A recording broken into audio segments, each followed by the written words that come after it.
Joe Biden, seemingly without prompting, decided to bring up his infamous vote to authorize the Iraq War in October 2002 at the debate this week.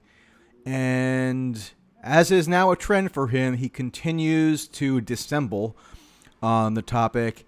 And depending on how uncharitable or charitable you want to be, he continues to lie or at least grossly distort the truth. So let's take a look at what he said.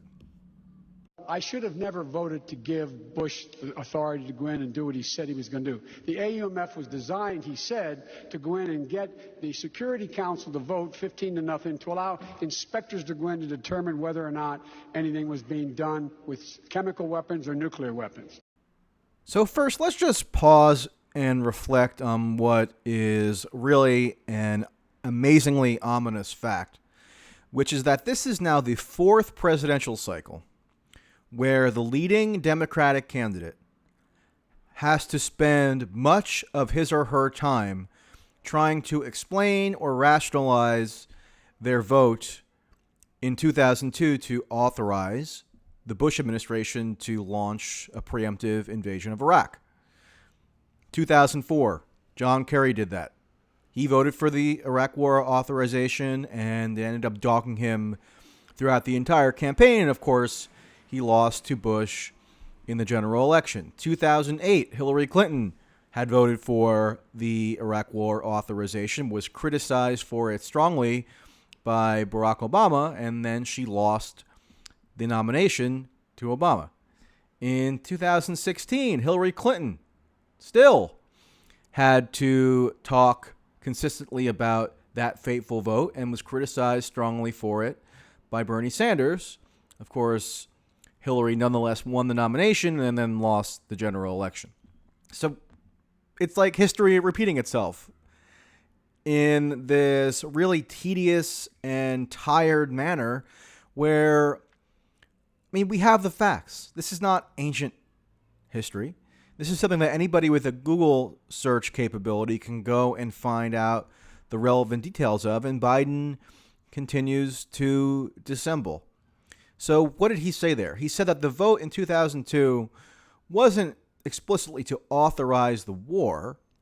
It was simply to provide a basis for the Bush administration to go and seek a UN Security Council vote and continue with weapons inspections in Iraq. And it was, according to Biden, to determine whether most glaringly nuclear weapons were being sought by Iraq.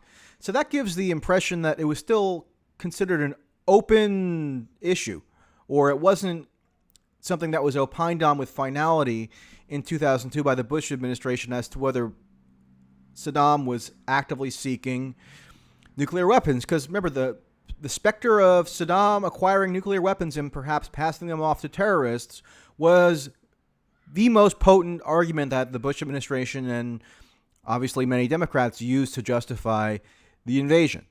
So let's go and take Biden's advice and look at what Bush actually said at the time. This was his infamous October 2002 address in Cincinnati, where Bush laid out all the rationale for war and why he was seeking authorization from Congress.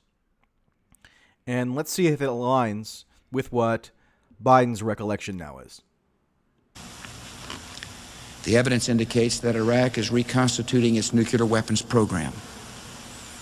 Saddam Hussein has held numerous meetings with Iraqi nuclear scientists, a group he calls his nuclear mujahideen, his nuclear holy warriors. Satellite photographs reveal that Iraq is rebuilding facilities at sites that have been part of its nuclear program in the past. Iraq has attempted to purchase high-strength aluminum tubes and other equipment needed for gas centrifuges, which are used to enrich uranium for nuclear weapons. If the Iraqi regime is able to produce, buy, or steal an amount of highly enriched uranium a little larger than a single softball, it could have a nuclear weapon in less than a year. And if we allow that to happen, a terrible line would be crossed. Saddam Hussein would be in a position to blackmail anyone who opposes his aggression. He would be in a position to dominate the Middle East. He would be in a position to threaten America. And Saddam Hussein would be in a position to pass nuclear technology to terrorists. Now, does that sound ambiguous to you? Does that sound like Bush is intending to simply go on a fact-finding mission and determine whether these claims he's making are accurate in terms of nuclear weapons, in terms of the potential for nuclear weapons to be transferred by Saddam to terrorists? Or is he definitively proclaiming this to be the case because he wants to create a public justification for the invasion? Remember, this speech Bush delivered in October of 2002 was just days before the Congress voted on the war authorization resolution. So this is what the Bush administration was saying as to why that authorization was necessary, and Biden voted for it. And here's the single most damning line from Bush's speech, which should have left absolutely no question about what he was intending to do. Some citizens wonder, after 11 years of living with this problem, why do we need to confront it now?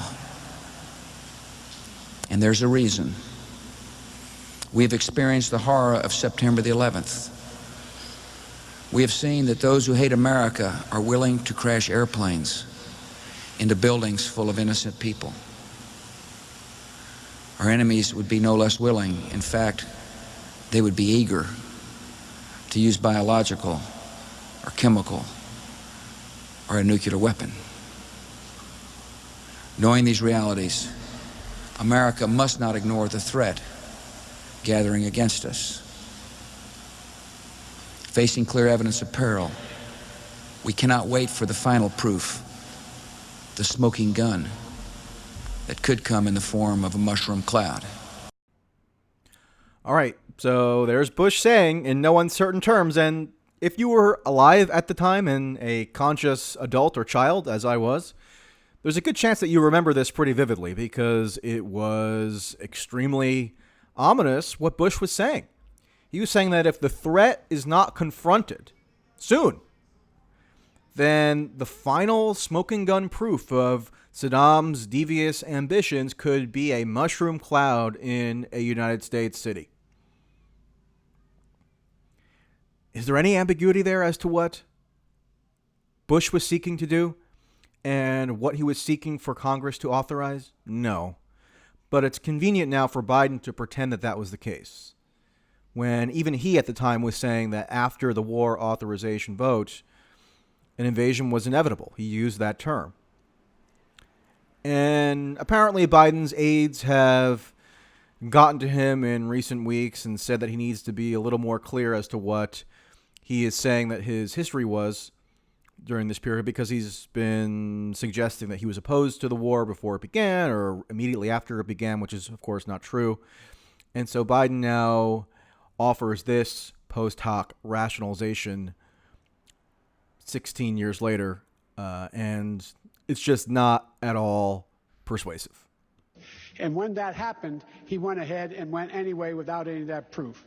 I said something that was not meant the way I said it. I said from that point on, what I was argued against in the beginning, once he started to put the troops in, was that, in fact, we were doing it the wrong way. There was no plan. We should not be engaged. We didn't have the people with us. We didn't have our alliance. We didn't have allies with us, etc. Okay, so this idea that Biden opposed the war, whether before it began or just afterwards or whatever, because he was voicing certain select procedural complaints at the time, it's just a total rewriting of history. Even the most staunch supporters of the war, including John McCain, was also voicing procedural complaints about the troop levels, about whether allies had been sufficiently engaged, about the long-term strategy. The issue is whether he opposed the invasion per se, which he did not. He voted to authorize it, and on the very day that the invasion was initiated, Biden went on CNN and said that he supported it. So there's just no ambiguity here about what Biden's position at the time was, but he's trying to frame it now with the benefit of hindsight as constituting opposition because it's more politically convenient. Because most people across the political spectrum seem to now realize that the war was a grievous mistake or crime, depending on how you precisely want to characterize it. So I spoke to Biden in New Hampshire just about a week ago, and he restated to me his claim that he opposed the war before it began, and it's just not true. I did a video about this already, but let me just give you the quote.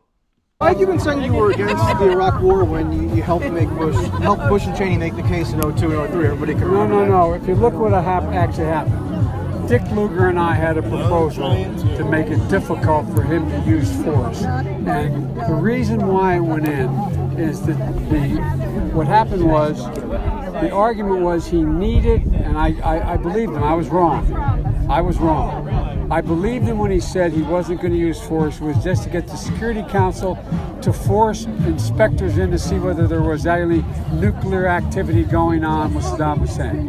And that's what he did. But you didn't oppose the war before it began. Yes, I did oppose the war before it began. Okay, so in the debate, Bernie Sanders weighed in on this issue and repeated one of his common criticisms of Biden, and the same criticism he leveled at Hillary in the last presidential cycle. And Bernie rightly pointed out that there is a major contrast between the two in that Bernie voted against the authorization for use of force in Iraq, and Biden voted for it. Now, there's more to the story there, and we'll discuss once we see what Bernie said. Let me answer that, but let me just comment on something that the Vice President said. You talked about the big mistake in Iraq and the surge. The truth is, the big mistake, the huge mistake, and one of the big differences between you and me, I never believed what Cheney and Bush said about Iraq. You voted against the war in Iraq and helped lead the opposition. And it's sad to say, I mean, I kind of, had the feeling that there would be massive destabilization in that area if we went into that war. Okay, so that's all well and good. That's a perfectly appropriate and salient contrast for Bernie to raise. But the issue now, right, 17 years after that vote, is that Biden is continuing to misrepresent his position. And that matters because voters, I think, might be willing to give Biden a pass for the vote that he took in 2002 because they regard it as a long time ago. They see that he served as vice president for 2 terms under a popular Democratic president. They remember that Hillary Clinton also voted for the war, and yet she became the nominee in 2016. Anyway, so from a political standpoint, if you really want to make this a liability for Biden, you have to emphasize that he is continuing today to not tell the truth about that time period. If it becomes a referendum merely on the 2002 vote, memories are fading on that, and it might not be as potent of a disadvantage for Biden because people know him for other reasons now, where he's this popular former vice president, blah, blah, blah. I think in order to really make it a political vulnerability for him, you have to make more of an issue out of his continued dissembling on the subject today. He's seeking the presidency now, and what is his rhetoric currently on the issue? And, just in case you're wondering why this still matters, well, it's because that was the most monumental vote that Biden took over the course of his entire career in the Senate, arguably. And if he's still not recounting it honestly now, How could that give you any confidence that he truly learned his lesson, as he's now claiming? How can it give you any real insight into how he, as president, would behave differently in light of that egregious action? I think that Biden's rivals, Bernie included, considering he's the only one who voted against the war, who was the only one who was also in Congress in 2002, really ought to make more of a stink about how Biden is misrepresenting his own history now, and that should dissuade voters from trusting that he can honestly talk about contemporary issues. So that's the bottom line, I suppose, and we'll see what transpires from here. Talk to you later.